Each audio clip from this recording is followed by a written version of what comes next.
যখন তোমায় নিয়ে ভাবতে বসি তখন আমার পৃথিবীটা সেখানেই থমকে যায়।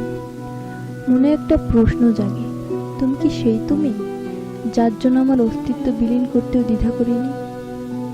ভাবতেই অবাক লাগে, কি পেয়েছো আমায় এই অবিরাম কষ্টের সাগরে ভাসিয়ে?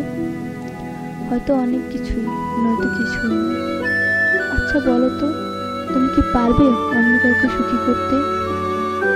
মনে হয় পারবে। তা না হলে কি আমার হাতটি ছেড়ে দাও আর অন্য একটি হাত ধরবে বলে? জানো, তুমি চলে যাওয়ার পর এখনো সবকিছু অচেনা লাগে।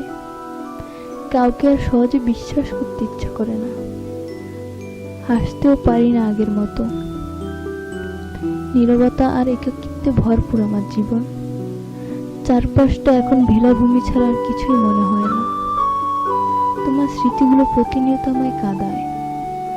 তবে ভেবো না, আর বেশি দিন তোমার জন্য কান্না করতে হবে না। কারণ খুব কাছ থেকেই দেখেছি কিভাবে জীবনের প্রতীকটি নিভে যাচ্ছে। সত্যিই খুব মিস করবো তোমায়। আচ্ছা, একটা কথা বলবে, কিভাবে এত তাড়াতাড়ি স্মৃতির পাতা থেকে অতীতগুলোকে মুছে ফেলতে পারলে? এতটা স্বার্থপর কিভাবে হয়ে গেছো? ও, বিরক্ত হচ্ছে তাই না? আচ্ছা, আর